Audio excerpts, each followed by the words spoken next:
Yes, Alhamdulillah, I have the pleasure again to meet you, the Faroukh group, once again, you dear brothers and sisters.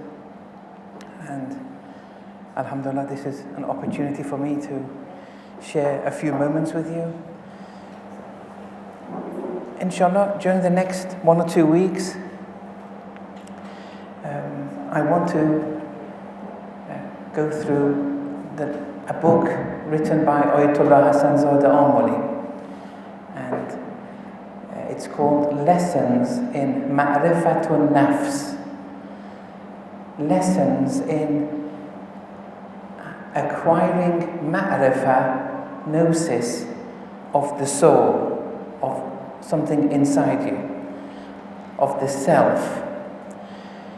And at the same time, it's an academic book, but at the same time, it pushes you to practically acquire ma'rifah of yourself.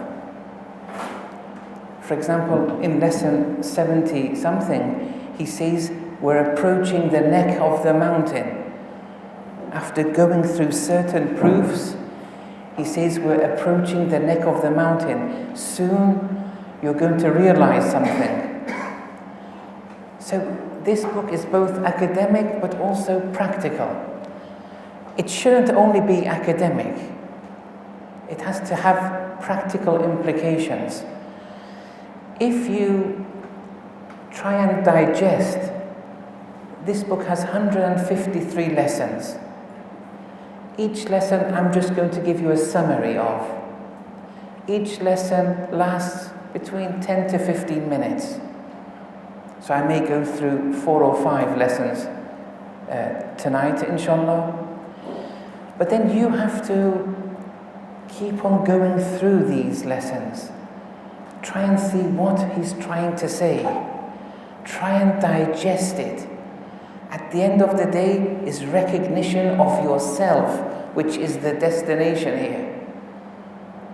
And through recognition of yourself, you will learn Tawheed, you will learn Nubuwwah, and you will learn Ma'ad, resurrection. And it's all through recognition of the self. There are no verses of the Quran in this book. There are no ahadith in this book, very few. It's all the language of the aql, language of the fitrah. In the book, he says halfway through, this book is useful for everyone, Muslim or non-Muslim. Everyone will benefit from this book. But the book is in Farsi though. Now, I'm not going to go through every line. I'll be giving you a summary of each lesson. If I wanted to go through each lesson line by line, it would take much longer. So after 1 or 2 weeks with you, inshallah, we may cover, for example, 1/5 of the book. And it's a good start. And then inshallah we'll continue. Even once I go to Iran, we can continue, inshallah.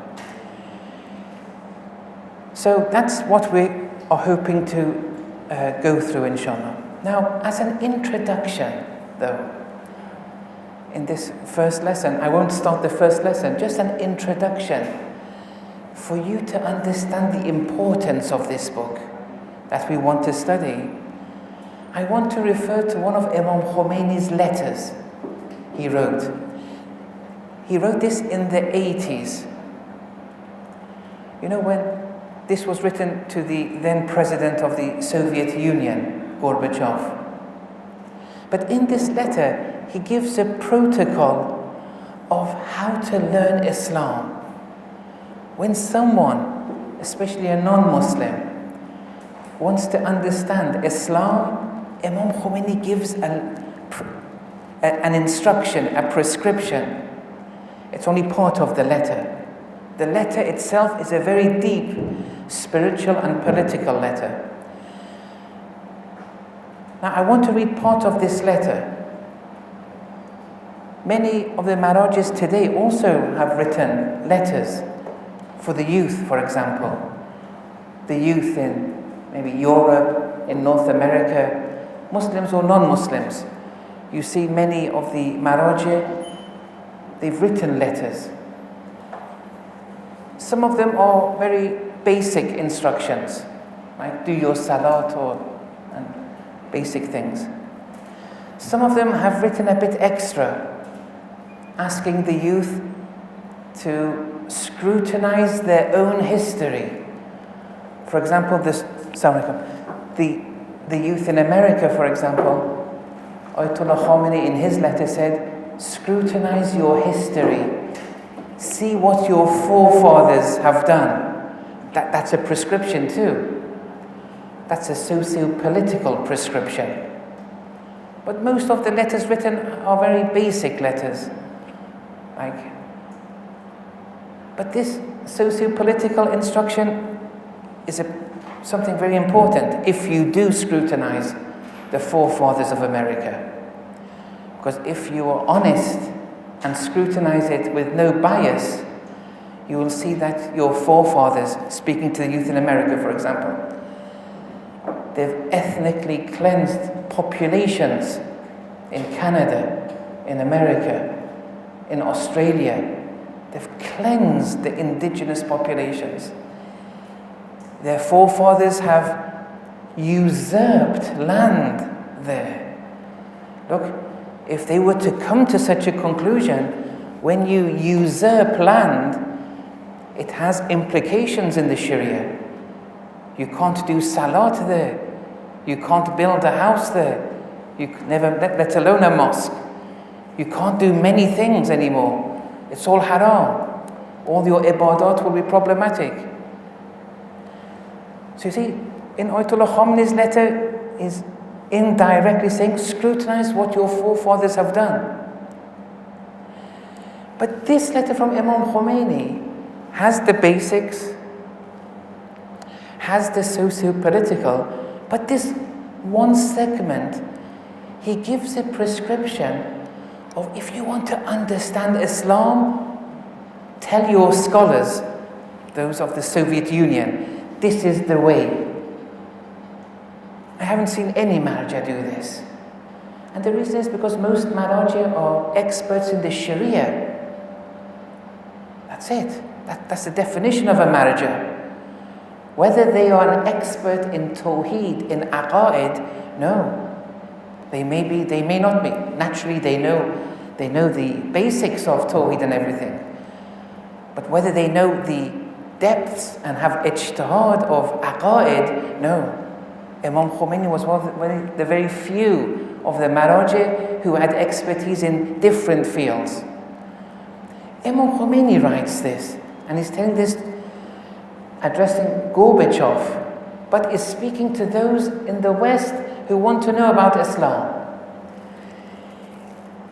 He says, this is towards the end of the letter, if Your Excellency, now he's addressing Gorbachev, so it's very politely, if Your Excellency is inclined to research such areas of what Islam has to say, the Islamic worldview, you can instruct the experts of such sciences, in addition to books pertaining to Western philosophy, to refer to. So your experts that you have anywhere in the world, in addition, they are experts in Western philosophy, but ask them or refer them to the works of Farabi and Avicenna, rahmatullah alayhima, on peripatetic theosophy. This peripatetic theosophy is a specific line of philosophy.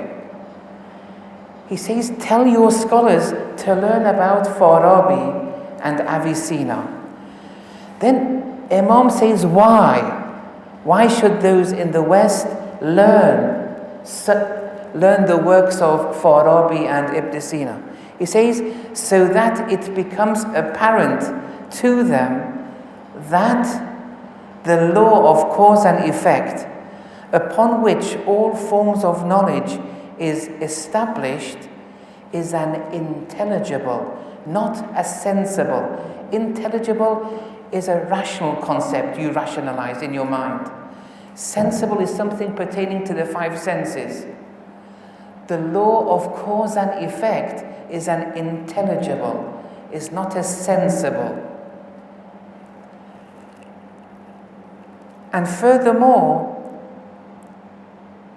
perceiving universal intelligibles and universal laws in general, upon which all forms of deductions depend, these too are unintelligible. They're not sensible.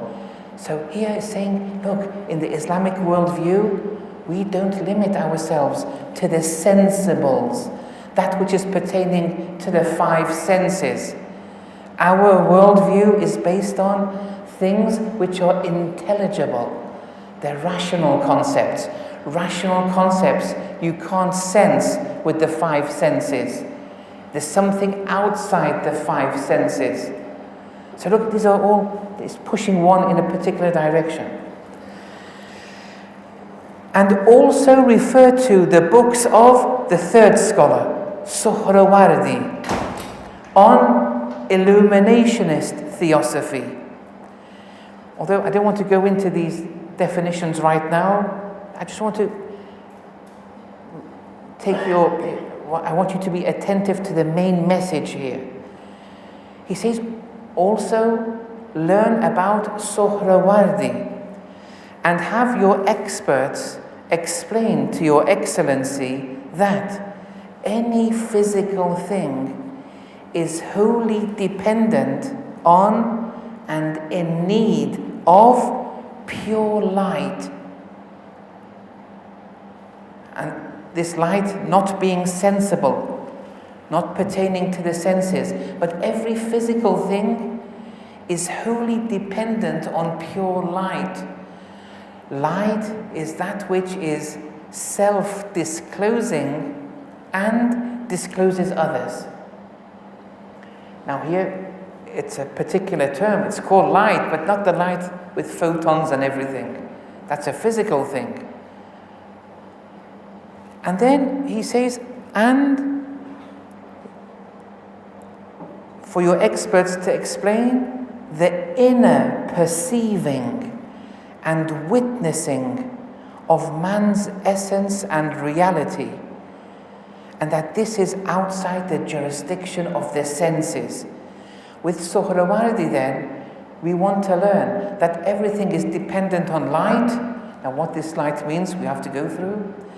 And that when you can witness yourself, this witnessing of your true self, your inner reality, is nothing to do with the five senses. That's another point. Then he says, request your greater experts to refer to the transcendental theosophy of Mullah Sadra, and may Allah assemble him with the prophets and righteous, Imam says. With Mullah Sadra, he says, so that it becomes apparent to you that the reality of knowledge is an existing thing free from matter. The reality of knowledge, we have to understand, is not material. It's matter-free. And all thoughts which build a worldview are matter-free. And they're not bound by the properties of matter. So the reality of knowledge, witnessing of yourself, appreciating that the law of cause and effect and universal laws are all intelligibles. They're concepts, nothing to do with matter. There's nothing to do with the five senses. And then finally he says, I shall not tire you further and name you and refer you to the books of the Urafa, especially Muhyiddin ibn Arabi. For if you wanted to learn, become aware of the discussions of this grand personality, you must send a group of your genius experts who have a strong grasp of knowledge in these domains, you have to send them to Rome, so that after a number of years, before you would say your scholars, wherever you are, your greater scholars, but here, your genius experts, and they have to be sent to Rome, that after a number of years, with tawakkul upon Allah, they become acquainted with the finer than hair depths and delicate dimensions of ma'rifah. For without such a journey to Rome, attaining to such a ma'rifah is not feasible. Look at this, is a letter with a clear prescription. It was written for those in the West, but it applies to everyone. For those who want to know what is the Islamic worldview. He says these are the scholars who have truly benefited from the Quran and who have provided us with a route to ma'rifah, true ma'rifah. Now, this prescription was written in the late 1980s. Ayatollah Hassan Zadeh Amli's book, Durus Ma'rifatun Nafs, is a book which simplifies the ma'rifah of these five, and maybe one or two others too. And he did this over a 7 or 8 year period before the revolution, leading to the revolution, to common lay people like me and you. For 7 years he would go to the north, where he's originally from the north of Iran, in Mazandaran, in the city of Amol. He would go there once a week, sometimes once a month, sometimes there were lapses of 2 or 3 months in between. For 7 years he would keep on going, and in a mosque he would speak for the common lay people. There were bazaris there were university students there, and he explained this worldview starting from the very beginning with a very simple language. And this would really build the person, build the Islamic worldview, and enable them not only to acquire ma'rifatun nafs of an academic level, no, even on a practical level. So this journeying, this suluk, is both an academic suluk, but it leads to practical results too. For it to lead to practical results though, the prerequisite is that you have to digest it. Now, alhamdulillah, it's being recorded. Each lesson is only 10 to 15 minutes. You keep on going through it. You can always email me if you have questions. And then find someone, maybe 10 minutes a day, 20 minutes a day, find someone to discuss the content of every lesson. If this becomes digested, this route to the heart becomes facilitated. If the heart is accessed and what you are learning enters your heart, this is called, in Islamic terminology, awakening. Yaghadha. This is awakening. Right now, many people, me, you, most people, they say we believe in a soul, but they've never experienced anything. Nothing. Whereas Ayatollah Hassan Zadeh, through ma'rifat of the soul, will enable you to experience Tawheed, Nubuwwah, and the Ma'ad. Not through verses of the Quran or Ahadith, through your own fitrah, with simple rational deductions. And this is a very unique book. Okay, so that was the introduction. Now, lesson number 1. He starts lesson number 1 in this way. Sometimes I'll quote from the exact book. I'll just translate his exact paragraph because of its importance. But mostly I'm just summarizing.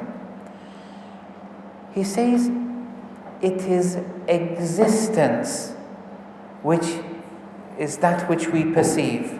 That which we perceive is existence. We exist. Other than us, all exist. We are nothing but existence. We have nothing but existence. In opposition to existence, there's non-existence. Non-existence is nothingness, and nothing is no thing for it to be perceived in the first place. And so, when non-existence or nothingness is discussed, it's done so under the umbrella of existence. Hence, it is existence which is the source of all different manifestations. And whatever comes into being does so from existence, not from non-existence. Then he says, I don't know of any more self-evident lesson than this. In short, other than existence, there is no thing. All is, and all manifestations emanate through existence. Now, look, he's talking to common lay people like me and you. Me and you, we know what existence means. We use it 1,000 times every day. When you say, this is a pair of glasses, for example. This is a table. I am going, is. That's what existence is. We're using it every day. It's the most self-evident thing. It's one concept which you cannot define. You can't say existence is. No, because that is itself is existence. There's nothing more evident than this concept. Whatever we perceive is. Whatever we see around us is. It's all existence. This first lesson, and he says this lesson is the most self-evident, meaning the other 152 lessons, they're all based on this reality. Everything that we perceive, see and sense around us, it all is. It's all existence. Non-existence is impossible. We don't have non-existence. So existence, there's no limit to it. Even the black hole that the physicists speak of, inside the black hole, it's existence. Vacuums, inside vacuums, there are things there. Now we may not be able to see them. Magnetic fields, for example, in a black hole. Just because we don't see them, it doesn't mean you can't say there is non-existence in a black hole. Non-existence is no thing, it's impossible. You can't point to it. There is no such a thing. Whatever is existence. This is a very key term.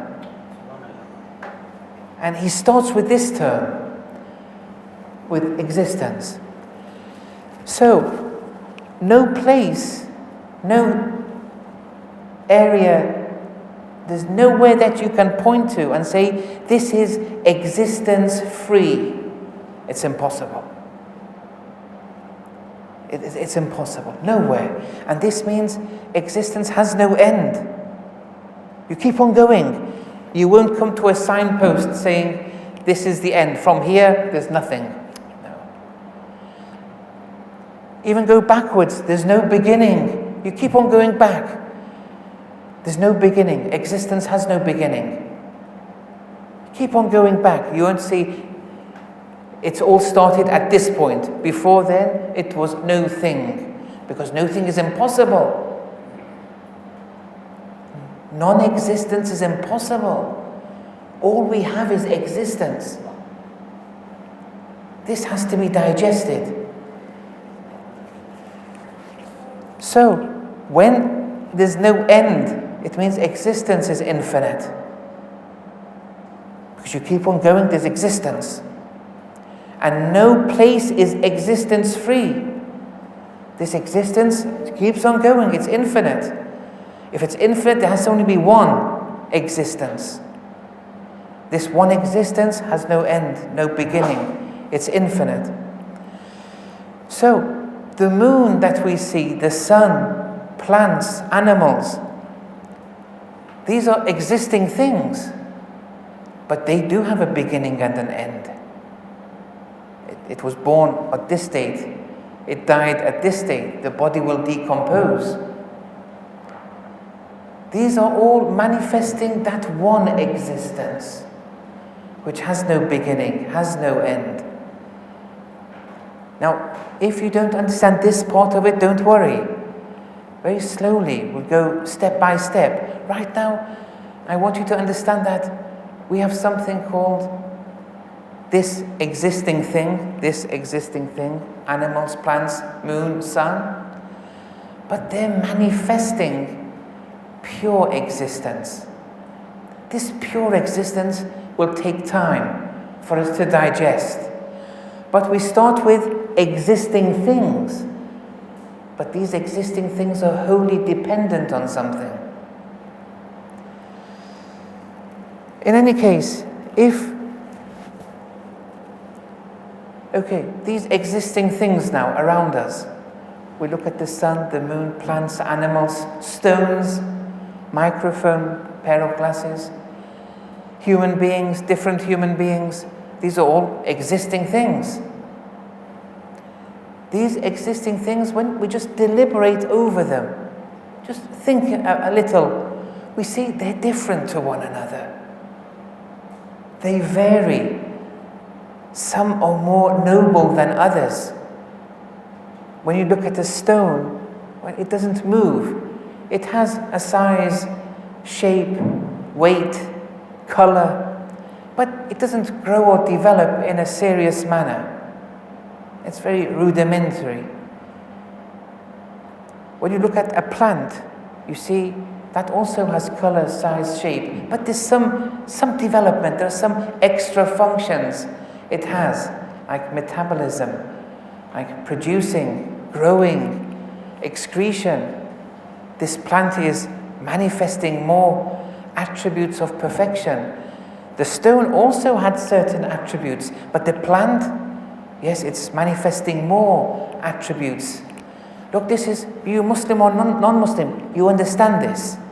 It's very clear. You just have to just compare. You can easily come to a judgment by simply comparing a stone with a plant with an animal. Then we have animals. Here the movement is different now. It has all the attributes that stones and plants have, but they have now feeling. They can move volitionally. They intentionally move. The stone didn't have that. The plant didn't have that. And here when someone compares an animal with a stone, they assign more nobility to the animal. This animal is showing a lot of attributes that even a gold coin, a gold stone can't manifest. Yes, I mean, if your worldview is based on materialistic gain, yes, you're blinded. You may prefer the gold coin to the animal. But now we're talking about ma'rifah. It's different how we see things.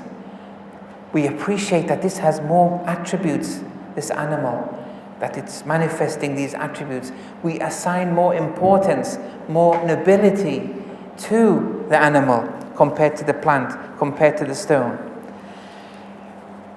And then even amongst animals, you see that some animals manifest certain attributes of perfection more than other animals.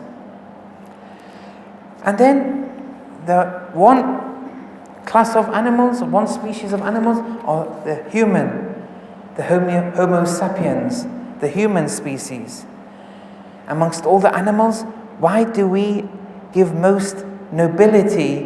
Why do we assign and grant nobility more to humans compared to animals? And not only me and you, the average Joe Bloggs on the street. Why would they do that? Because they see the human is manifesting more attributes of perfection than the animal. If that human doesn't manifest, they will say that animal is more than that human. They sometimes even make such a statement. Then when you compare humans now, someone who has made a lot of discoveries, someone who has made a lot of inventions, someone who has producing a lot of knowledge, which is producing inventions and discoveries and formulae and mathematical formulae, engineering, medical, all these things which arise from knowledge, compared to someone who isn't producing any knowledge. How do we compare these two? We say this person has more nobility because they have more knowledge. With knowledge, it produces a whole plethora of different sciences. Even power is a function of knowledge. When someone is comparing two humans, one isn't producing any knowledge, one is, they assign that person. I think this human has more nobility. And sometimes knowledge can be something not only about medicine or engineering, or it may be revelation. Knowledge of a particular kind. So even when you compare humans with knowledge, how do you evaluate which has more nobility? You have to see which one is manifesting attributes of perfection more. So look, in this journey that this person is making, by just appreciating existence, and everything around us is existing, by merely appreciating that they are different, these different forms of existence are different, one has come to the conclusion that that which is the source of assigning nobility, the source emanates from knowledge. Because we kept from the stone to the plant to the animal, between animals to humans, between humans, that person who had more knowledge.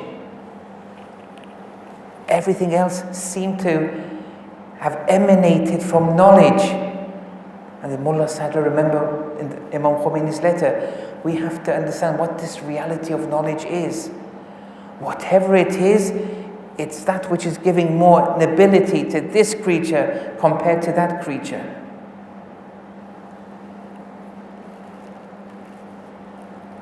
So, here, the knowledge that someone has leads to many things. Now, knowledge, is it existence or not? Of course it is. It's something. It's not non-existence. Non-existence is impossible. The things which emanate from knowledge, is it something, existence, or is it non-existence? It's existence. But this knowledge seems to be important. Look, for example, if a cat is escaping from something, okay, this escaping, is it something or is it nothing? It's something. If it's something, it emanates from something. It can't emanate from non-existence.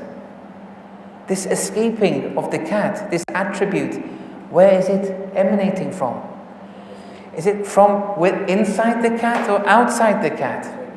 Oh, well done. I think inside the cat. What does inside mean? Go slowly, brother. Yes. We have 153 lessons to go. Yes. Yes. Yes. So, the point is, right now, with this cat example I gave, we have judged we have analyzed, we have compared. Judging, analyzing, comparing. Does it exist or is it non-existence? It's existence. Does it emanate from existence or it emanates from something? And then the question is, so where does this emanate from? So one conclusion is, we've concluded, knowledge is that which differentiates creatures. This conclusion, where did it come from? Itself is existence. Where did it come from? This judging, concluding, comparing, analyzing, these are all things. They're all attributes. Where did they come from? You would say, it came from me. It came from you. What is this me? Through what means were you enabled to judge, to conclude, where is all this coming from? And here lesson 1 ends. He ends with this question, and lesson 2, he starts with this question. Okay, so now with your permission, we'll go to lesson 2. So he says, a question arises from lesson 1. And the question is this: who was evaluating these different manifestations? Who was judging that some manifestations are more noble than others? Who was analyzing? Who was comparing? They didn't come from non-existence. That's impossible. For now, let's answer and say, me. It came from me. This is a very layman's me. We have to get to the bottom of this me, ma'rifatun nafs. If we get to the bottom of it, we'll get to Tawheed, we'll get to Nubuwwah, we'll get to Ma'ad, we'll even get to Imama, we'll get to Adala, everything.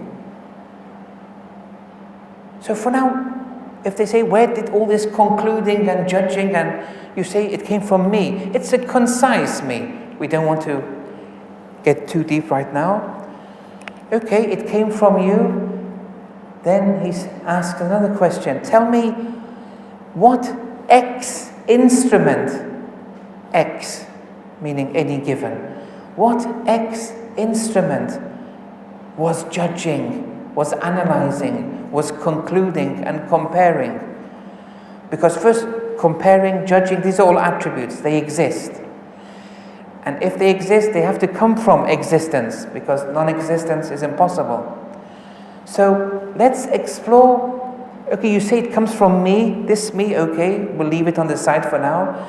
But this instrument through which you are judging and concluding and all these are coming out, I want to know more about this X instrument.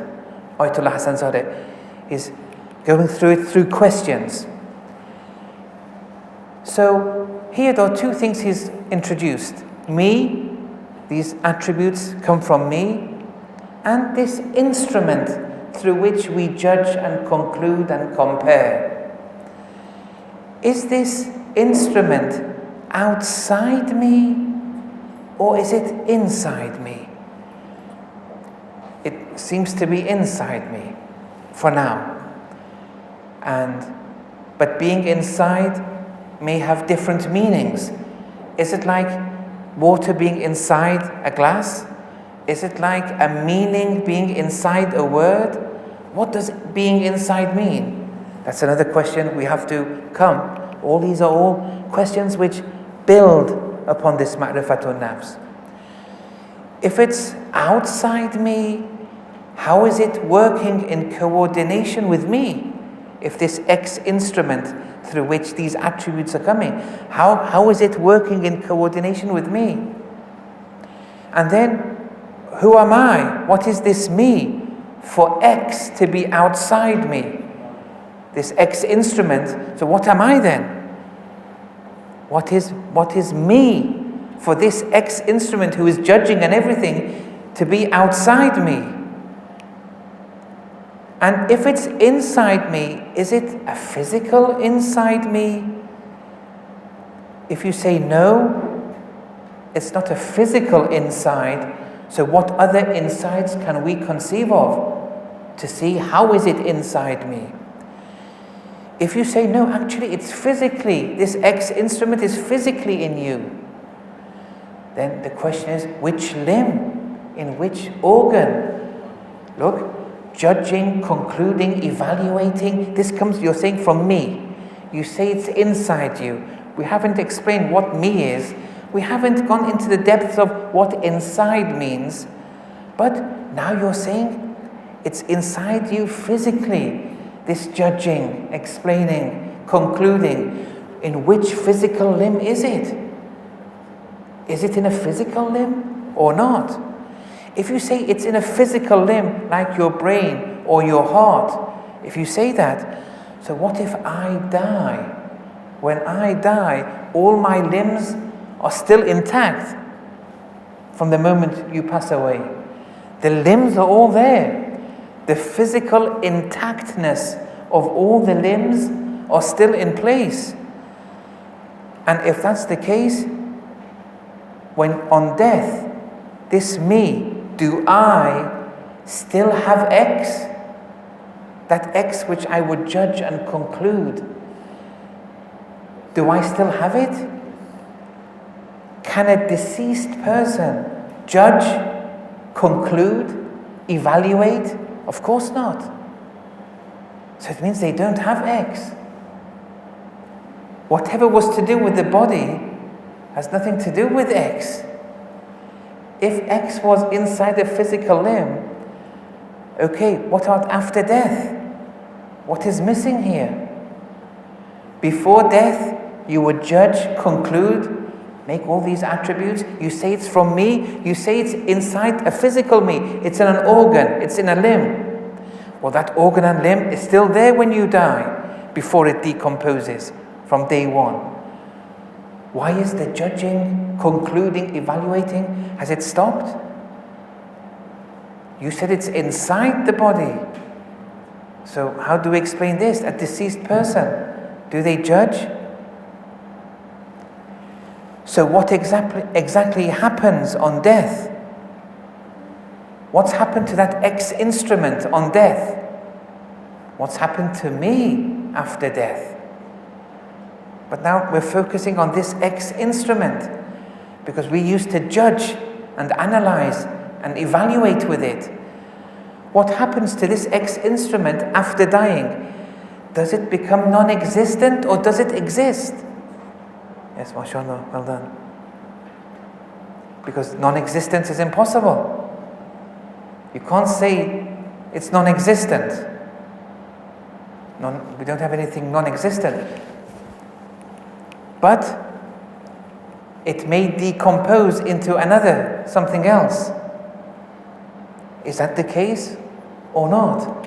If you say it's non-existent, we say, well, non-existence isn't something which is possible.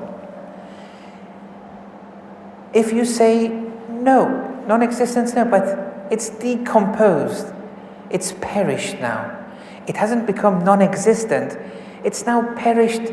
And for example, how a plant, when it gives its fruits or whatever, when it reaches its goal and it gives its fruits or whatever, it then decomposes. Has X decomposed? Has it perished in such a manner? If it has perished, did it perish, this X instrument? Did it perish by itself, or did some other entity annihilated it? If you say another entity, who? And why wasn't me there to defend the X? Oh, these are all questions which have to be answered. But you have to go through them, to digest them. These are all very important questions. And if that X is still existing, where has it gone? If you're saying X still exists, that X with which you would judge and conclude and everything, it's not in the physical body, so where has it gone? And where am I? This me, what's happened to me? Do we still exist or not? Does X still exist or not? Now, I don't want to give the answers now, because the whole point of this book is to go through the questions one after the other, to grow through the questions. But these questions are important. These questions have to be listed in front of you. A few minutes every day, you go through them, looking for answers. And this book provides with all the answers, but it wants to do it in a step-by-step fashion, and teaching you the principles, and then ultimately getting you in touch with yourself. This is the value of this. It's a knowledge suluk, but it leads to the heart awakening. This is the importance of this book. And with the awakening, Tawheed comes, Ma'ad comes. Right now though, we say we have a soul, but we haven't experienced it once. That has complications if you haven't. It means you haven't experienced Ma'ad once. You say you believe in Ma'ad, but you haven't experienced it once. And so on and so forth. The list continues. So, what is this me that possesses such an X? And this person or entity who is judging, analyzing, comparing, is it me or is it even something else? But if it's something else, why do I attribute the judging and the concluding on all these attributes? I attribute it to me. I say, I judged, I concluded, I gained this, I gained that. So it's important to discover and dissect this me and this X instrument through which these attributes of judging and concluding and comparing have emanated from. Now, this me, you can call it whatever you want. The name doesn't matter. If you want to call it aqal, you want to call it qalb, you want to call it ruh, you can call it whatever you want. The name doesn't matter. You can call it me. You can call it nafs. Right now, it doesn't matter at all, although all of these are referring to one reality. But the name is not important. What's important is trying to discover the reality of this me, and to see what is this X instrument through which I am judging, concluding, evaluating, knowing.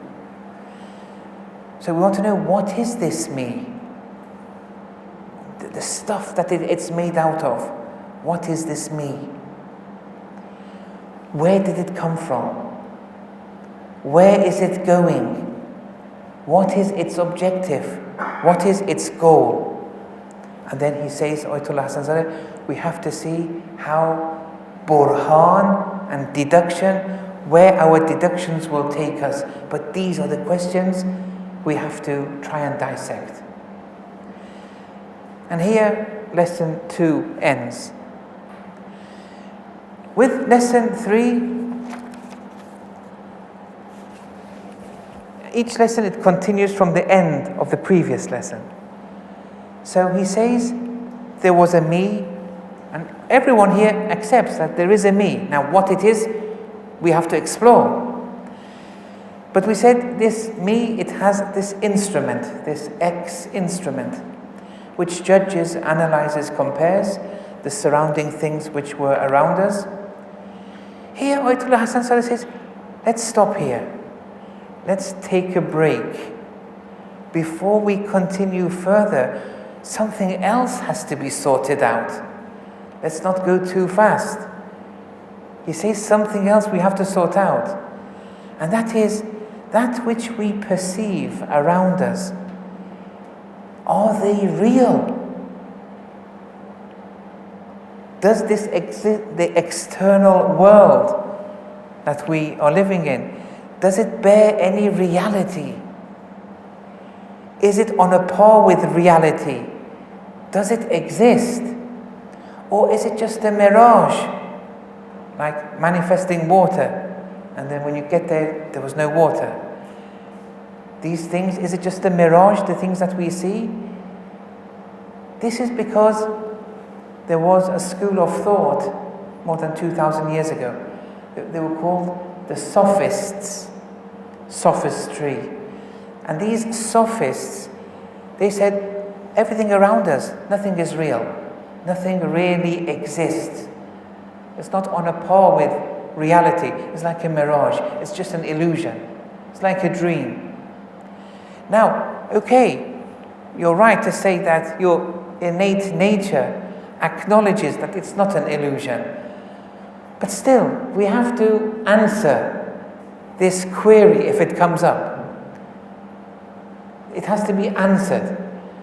So maybe he's mentioned this as a line of argumentation that before we progress, since we want to keep on speaking about reality and existence and me, and are such things real? And do they exist in the external realm? This, he says, let's go and explore this a bit more. The Sophists, they say that our perception of the external world has no reality. It's not on a par with reality. It's like a mirage. And there are three arguments they have. In lesson 3, he points out the three arguments.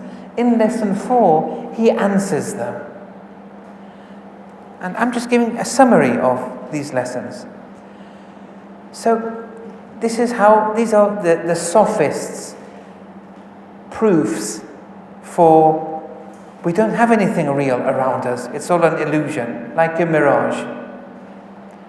This is important because we're basing everything on reality. We're basing everything on existence. If someone was to say, well, there is no existence, then it's going to affect our line of thinking. The first argument is perceiving is limited to the 5 senses. The Sophists say this. You know, seeing, hearing, tasting, touching, and so on and so forth. And they say these 5 senses, they don't sense uniformly. With respect to any given thing, like this, they don't sense this in a uniform manner. They say if you put this close to you, it's big. If it's at the end of the room, this is now small. Or a sweet is sweet when your health is sound. But sometimes you may be very ill, and that piece of confectionery, you consume it and you say it's bitter. They say, look, our sense, our perceptions, sweet and bitter, far and near, big and small. These are things which our senses, there's no constant principle which they adhere to. And they keep on changing. There's no uniform nature to them. And since the senses perceive differently with respect to any given thing, that given thing has no reality then. That's an argument they have. It's big here, it's small there, and it may be in another form somewhere else. Because of all these changes, they say this is just an illusion. It's a mirage.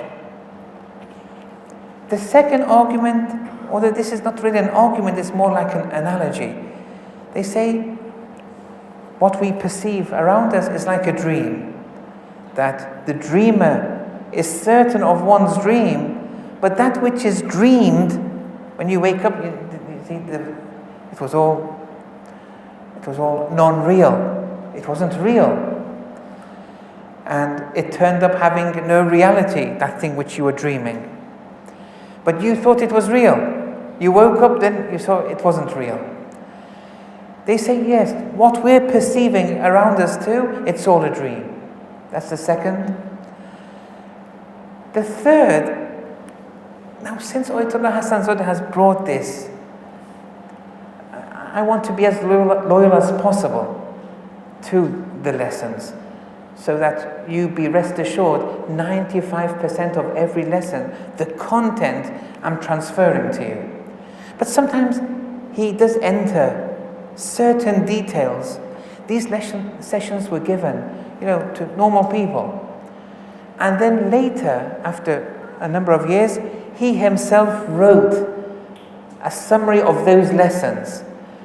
So this book is his own writing now, which was a summary of the lessons he gave to the common lay people. So sometimes maybe he's gone a bit too, although it's not difficult, but it goes into certain details. For example, this third argument, don't worry if you don't understand it, but most of you, I'm sure you will, but I don't want you to be put off. He says that the Sophists say this. They said, if you say in a proposition, in a statement, that non-existence is non-existent, that's a correct statement. That's the first premise. The second premise, they say, in every sentence, there's a subject matter, there's a subject, and then something is explaining the subject. That's something we call a predicate. Predicate. So, for example, in the sentence, the cat is on the mat. The subject here of this sentence is the cat. Is on the mat. This phrase is a predicate of the cat. If you say, Faroukh is a human being. So in this statement, me, Faroukh, I exist. That's the subject matter. Is a human being is a predicate. These are just terms. These are things we use every day, but now the logicians have these certain names for them. The Sophists, they say if you say non-existence is non-existent, we accept. They say we have a second premise. In any proposition, the subject matter has to exist so that the predicate follows. If there's no Faroukh, can you say Faroukh is a human being? There is no Faroukh. If there's no cat, imagine. You can't say the cat is on the mat. Is on the mat will only come if there's a cat in this sentence. Okay, so the Sophists now say, in this sentence, what do you say here? Non-existence is non-existent. What's the subject matter? Non-existence. What's the predicate? Is non-existent. There must be a subject matter for the predicate to be attributed to it. So there has to be non-existence. The first premise we said, non-existence is non-existent. In the second premise, we said there has to be non-existence. So we're saying non-existence is non-existent and non-existence is existing. And that's a contradiction. So when existence and non-existence are the same, neither here nor there, that's a contradiction. It's all a dream. It's all non-reality. These are the three which they mentioned, the Sophists, and they say so on the one side. This third one is saying non-existence exists, non-existence doesn't exist. And they say, well, that's impossible, it's a contradiction in terms, so there's no reality. These are three. They have many more, but he mentioned these three. So the first was, perception is limited to the five senses. The senses don't sense uniformly and in relation to a given thing, and so that given thing has no reality. It can be sweet, it can be bitter, it can be close, it can be for big, small, and so on and so forth. The second was, it's all like a dream. You think it's real, you wake up, it's all a dream. None of it was real. Perceptions of things around us, the same. The third was, well, you're saying non-existence is existing, then you say it's not existing. How can non-existence exist and non-exist at the same time? These are three arguments he ends. With your permission, maybe this is quite a lot to take in, but with your permission, if I go through the fourth, and then if the management tells me to stop, I'll stop. So, in the fourth lesson, you want to stop now? Yes? I think we should continue with the fourth lesson because the answers come here. It'll be a shame not to go through them. Yes. Yes. So, we continue with the sophist line of thought. And because this can be an obstacle to our growth of ma'rifatun nafs, because there's a group of people who says, no, we don't have anything real. Reality doesn't exist. It's all an illusion. If that was to be proved, then there's no point in studying the book anymore. There's no point of ma'rifatun nafs. Just close it and let's go. Just continue with our lives. Yeah. So this is important. This has to be established. In relation to the first, where it says the senses perceive differently with respect to the same thing, it perceives it differently, so this thing has no reality. So look, they make a statement. Senses perceive differently with respect to X, any given thing, and because of that, there is no reality. That's the statement they make, the sophists. Our response, Ayatollah Hassan Zada says, he says, this statement that they've given, is it real or not? You see, the sophists have come with a statement. He says, thank you for your statement. We don't bar anyone from coming and speaking and discussing. We want to know the truth.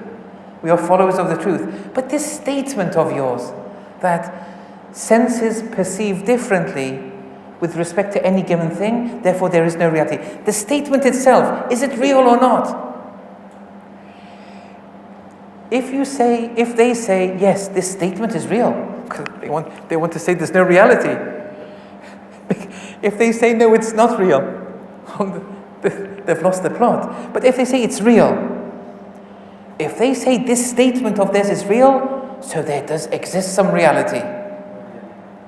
Okay? So don't say everything's an illusion. And this proves our point that reality is. If they say, no, this statement is not real, so why are you wasting our time then? If the statement is not real, that there's no reality, you've just proved our point. Is that clear? Yes. So, and then when they said there's no constant principle to abide by, and so for all these different truths, because of the different, it's big here, small, bitter, sweet, there's no constant through which we can evaluate things, and therefore there's no truth, there's no reality. Okay, this statement of yours, is it based on a constant or not? If you say yes, it is, this statement that I'm giving you, they're giving, this is based on principle. Well, that proves our point again. So there is a constant. If you say, no, even this statement of ours, there's no constant underlying it, well, that proves our point again. And if there's no constant, this statement will falter. And when you say perception is limited to the senses, and the senses may falter, it sees big, it sees small, sweet and bitter. This statement, perception is limited to the five senses. This statement, is it sensed by the five senses or not? Look, the statement, understanding the statement that perception is limited to the five senses and the senses may falter. This statement, is it limited to the five senses, or did you perceive this statement with something outside the five senses? Yes, well done. Yes.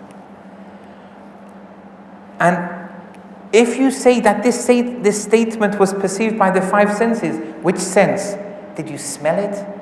By seeing it? Did you come to this statement by hearing, by touching? So if you say it's limited to five senses, this very statement you gave, which sense sensed it? And if you say it was something outside the five senses, this means there are other routes to perceiving. Look, there are other things to perceiving outside the five senses. Perception isn't limited to the five senses. The second point they said, it's all a dream.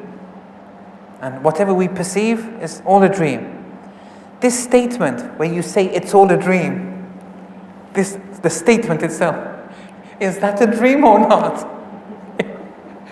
I don't understand how to say this. So this statement that you want to put down our throats, although we thank you, there's no hegemony on knowledge. Knowledge is for all. We're not scared of anything. We want to know the truth. But you want to put it down our throats that it's all a dream. So this statement that it's all a dream, whatever we perceive is a dream, the statement it's all a dream, is this a dream too or not? If you say yes, this is a dream, well, so it's not real. So this statement of yours isn't real, that says it's all a dream. Two negatives make a positive, so there is something outside there. If you say no, it's not a dream, this thing that it's all a dream, here you say it's not a dream, meaning, well, if it's not a dream, it's something real then. You see, it's something real, and that proves our point. We're saying there is reality. That was the second. But the third one, and this is, only the language I'm using now is a bit technical, but I'll try to simplify it. But don't worry if it's not understood. If you remember, in the third point of the Sophists, they said non-existence is non-existent. We accept, we agree with them. They came with a second premise. The second premise was, in every sentence, in every proposition, there's a subject and a predicate. For the predicate to be attributed to the sentence, to the subject, the subject has to exist. Okay? So that the predicate is attributed to it. And okay, the Sophists say, so let me give you an example. Not the cat is on the mat. I'll give you another example. What will you do with this sentence? That non-existence is non-existent. Here, the predicate is non-existent. The second premise was the subject has to exist for this predicate to be given.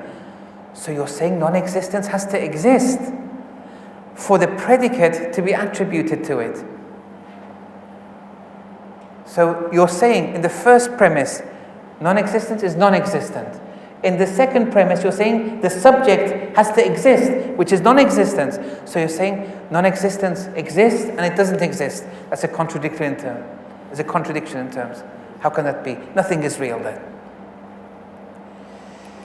Now to explain this point. If someone says a ball is white and a ball is not white, okay? When would these two sentences be a contradiction? It will be a contradiction if the ball at the same time it is white, it is also non-white. That's impossible. A ball can't be white and non-white at the same time. At different times, there's no problem. So time, there has to be a unity of the time factor to make this a contradiction in terms. A ball is white, a ball is non-white.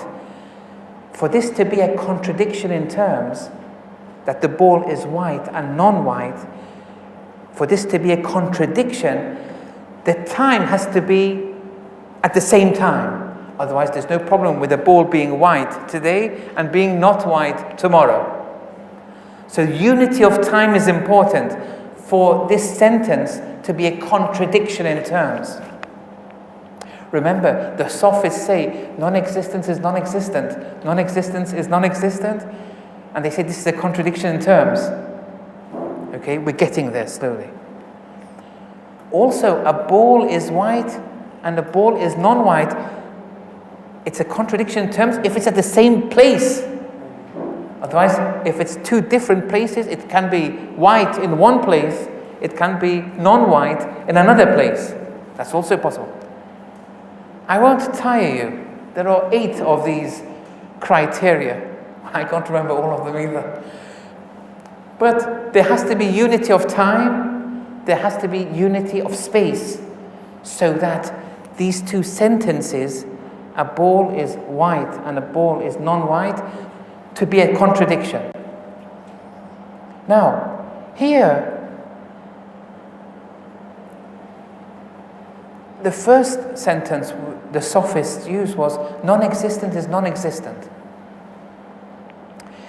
The second one is non-existence is non-existent. But the second one said the predicate is non-existence. And for that, there has to be a subject for this to be attributed on. Mullah Sadra, when he saw this dilemma, he said, look, up to now the philosophers have brought 8 criteria: time, space, for contradiction to happen. There's one other thing too, a unity of a 9th element. He says there has to be a unity of predication.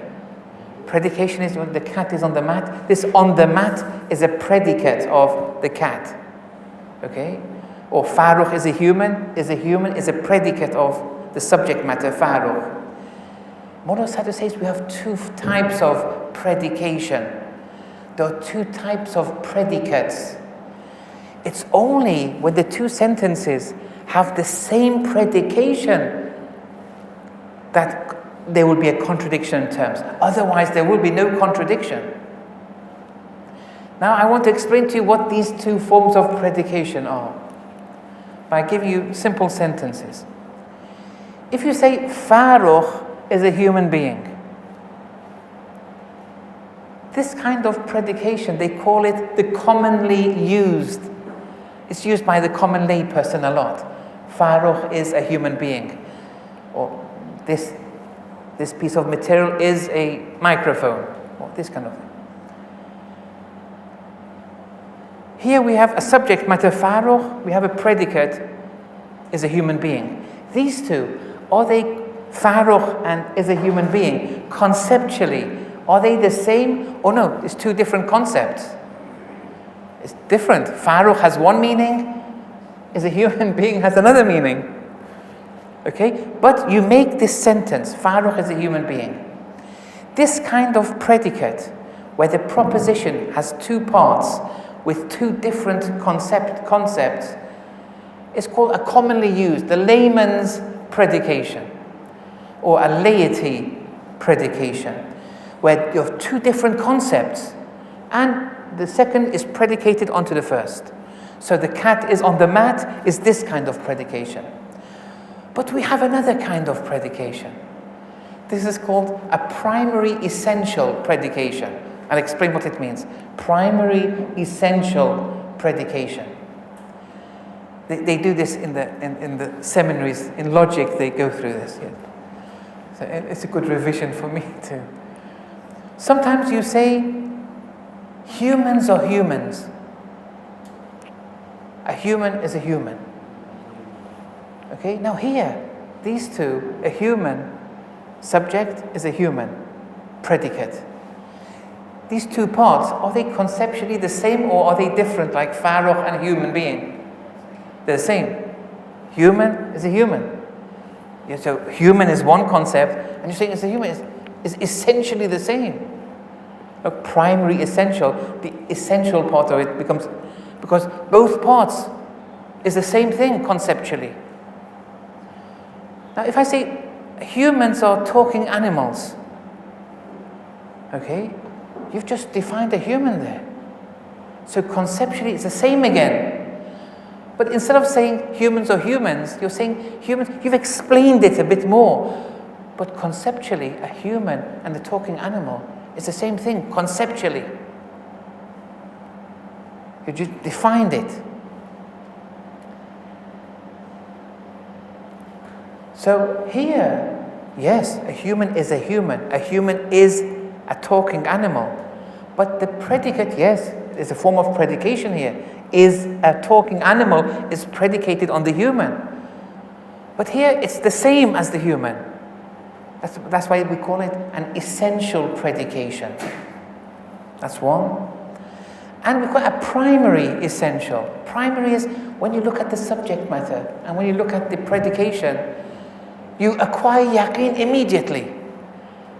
So if I say to you, the whole with a W, not H-O-L-E, W, the whole is greater than its part.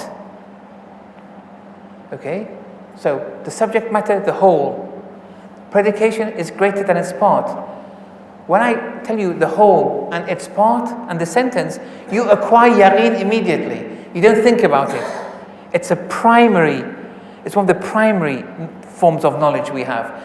That when you give them the subject matter and you give them the predicate, whoever, Muslim or non-Muslim, they accept it immediately.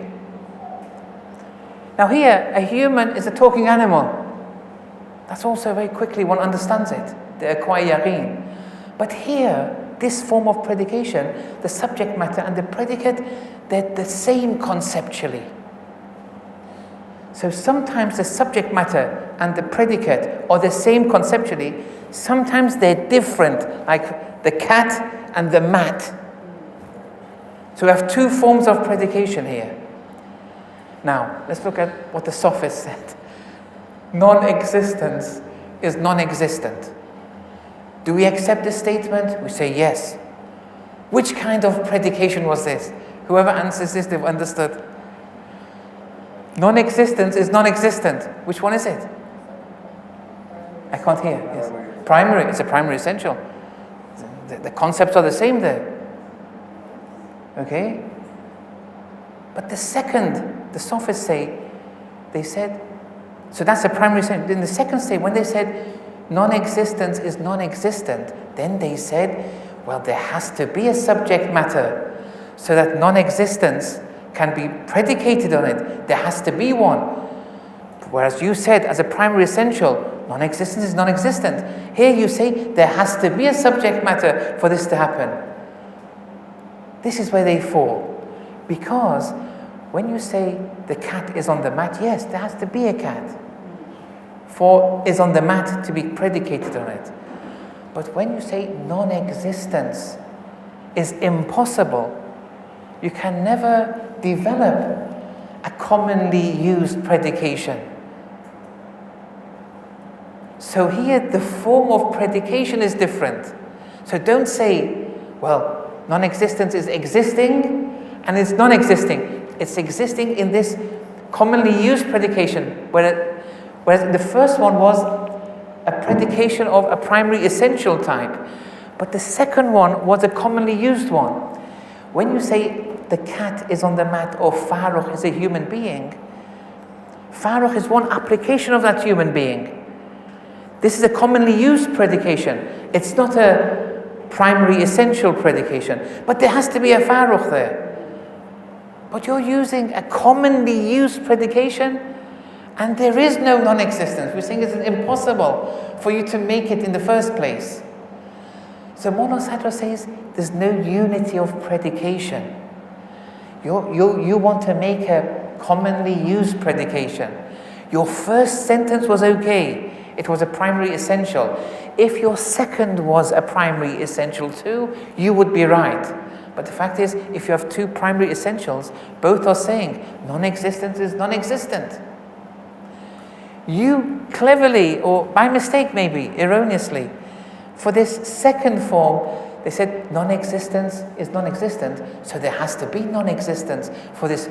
This is a commonly used predication. Okay, so there's no unity of predication, and furthermore, we're saying non-existence is impossible.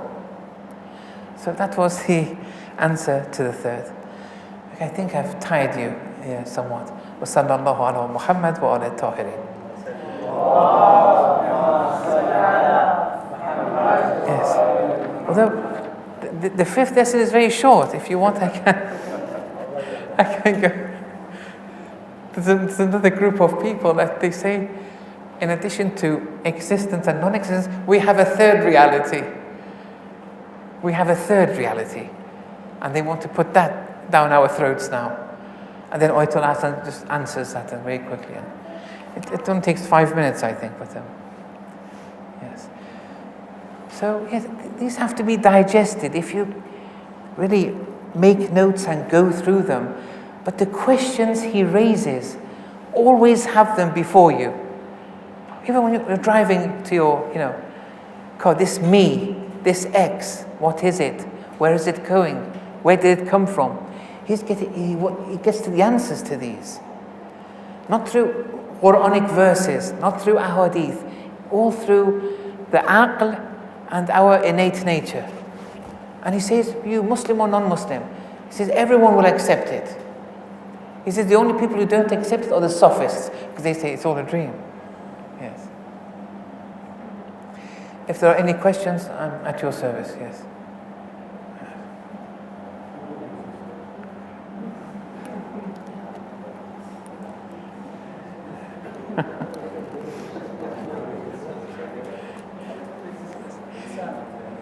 Okay, all the best inshallah. Wa sallallahu ala Muhammad wa ala